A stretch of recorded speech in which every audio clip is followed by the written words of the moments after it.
Hey guys, welcome back. So it is Thursday, August 25th, and today I wanted to do a fitness part of my Q&A that I did last week. I did a Q&A that was all about the move, but when I announced it on my Instagram that I was going to do a Q&A, a lot of people asked me questions that were like fitness related.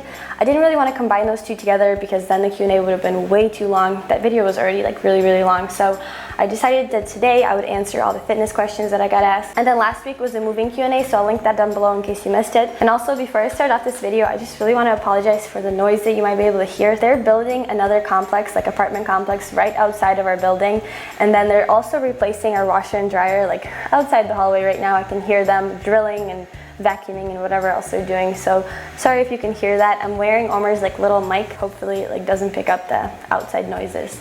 So with that being said, I'm just gonna get straight into all the questions. I got a ton.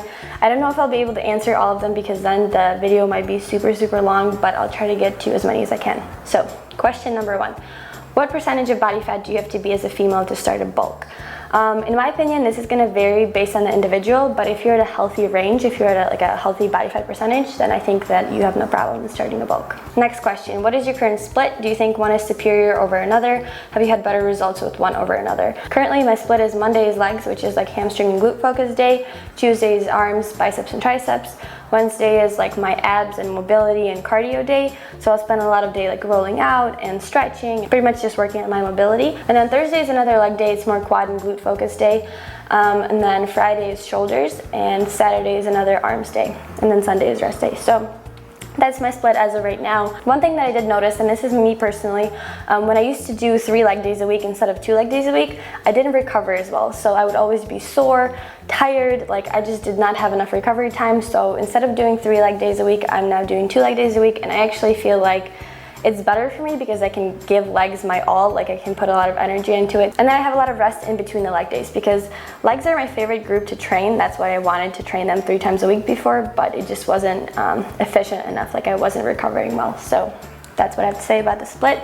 If you're someone who recovers well after leg day and you want to put a lot of focus into like building your glutes and your hamstrings and quads and stuff, then you can try doing 3 leg days a week. But just pay attention to the recovery process because rest and like being able to actually give it your all in the gym is also important. Next question, what was your heaviest weight before? And do you have any pictures of yourself from that time? I don't really know if I have any pictures. Maybe I do on Facebook. I'll try to find some. So the heaviest I ever was 150 pounds. I'm 5'6" because I know someone's gonna wonder. And then the lowest weight I ever was, I know that this isn't in the question, but the lowest I ever was 118. And right now I'm currently sitting at around 126. And to be honest, you guys, I feel the best right now. I didn't even feel good at 118 pounds, but that's a whole different story. Next question, what are your tips on bulking successfully and being able to handle extra weight gain? Honestly, you guys, I would say just embrace the bulk. There's so many things you can do when you're not constantly worrying about losing weight. Your strength goes up, your sleeping schedule is better, you're happier, your mood stabilizes, your hormones stabilize, you feel happier, like I remember I did, because let's be honest, like food is good and you're able to enjoy it with your family and your friends, and like I would say to just embrace it. I know that gaining weight is hard, but if you really want to grow, if you want to build a good physique, if you want to feel better, if you want to get stronger, like you have to put on some weight, and that's okay. Like don't be scared to put on weight. It's not the worst thing that could happen, especially if you feel like you're at the right place too. And just remember that you can't cut forever. You can't be in a deficit on low calories forever. It's not healthy at all. It's not healthy mentally. It's not healthy physically. So I would say to just embrace it and welcome it with open arms. Next question, what is your favorite go-to exercise for abs? I would say leg lifts, and then the weighted like cable crunches that you can do. I don't know if that's what they're called, but I like those a lot. If not tracking macros, it fucks with my head. How do you properly do a slow cut without knowing the macros that you're consuming every day? Thank you, you're awesome. Thank you so much. Honestly, I would just say to pay attention to your body, to your hunger cues. Someone who's really good to watch if you're interested in like intuitive eating and being able to do a cut while you're intuitively eating is Robin Gallant. I'm gonna link her channel down below. I think she's actually cutting right now while intuitively eating. Next question, how do you warm up before a lifting session? Pretty much I'll just do body weight exercises. So if I have like a leg day, I'll do walking lunges or squats or like those banded bed, sidewalks, things like that, just to get your muscles warmed up. What supplements do you take? I've talked about this before. I don't really take a lot of supplements. I believe that you can get most of the things that you need from your diet. If you're eating like a healthy, well-balanced diet, then you can get most of the things that you need from there. But I occasionally take Pretty Fit pre-workout, Pretty Fit lean. I'll sometimes take caffeine, things like that, but I don't really take a lot. Like I said, every once in a while, maybe I'll take a protein shake, or I'll make like protein waffles or something, but that's very rare because I'm not really a huge fan of protein powders, to be honest. Next question, how are you never bloated? I feel like right as I wake up, I'm puffed out, and the second I eat or drink something, I'm done. So I do get bloated just like everyone else. It's natural, especially if you eat a lot, if you eat like sodium dense foods, things like that. But I have cut out things from my diet that I know 100% that make me bloated. For example, dairy. I don't digest dairy well at all. I usually get very, very bloated, so I just don't eat it. I don't eat cheese, I don't eat yogurt. Every once in a while I'll have frozen yogurt, but that's like really rare. And when I do have that, I do get bloated. So I would say if you're truly bloated all the time and it feels like everything is making you bloated, then definitely go see a doctor. I'm not sure what could be causing that. Maybe there's some sort of digestive issues that you're having.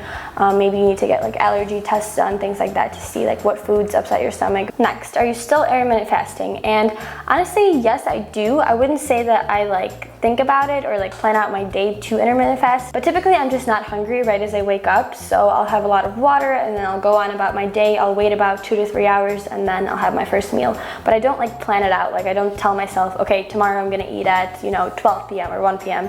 I'll just wake up, drink water, and then once I get hungry, which is typically about 12 p.m. for me, if I wake up at like 9 or 10, 2 to 3 hours after I wake up, I'll have my first meal. Next question, you look amazing. Do you have any advice for someone whose body goals is to look like you? Please share your wisdom.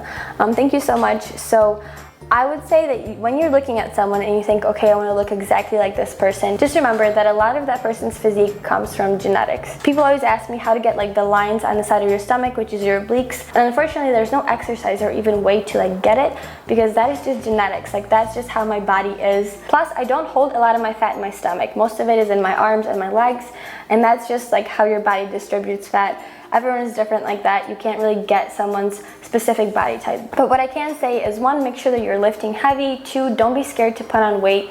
Like I've said, I've been 150 pounds and I've been 118 pounds. And I think right now I'm about 126 pounds and I've looked the best that I have in a very, very long time.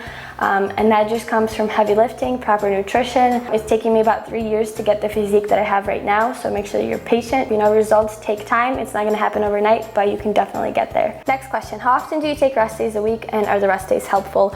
Yes, 110%. A lot of people don't understand how important rest days are, especially if you're lifting heavy at the gym. You're breaking down your muscle fibers. So once you break them down, you have to give them time to heal back up and build back up. I take about 2 rest days a week. One is an active recovery day where I'll do mobility work, maybe some like cardio, stretching, things like that. And then another day is just plain out rest day. I don't go to the gym, I don't do anything. I basically just sleep. Next, what is the length of your workouts?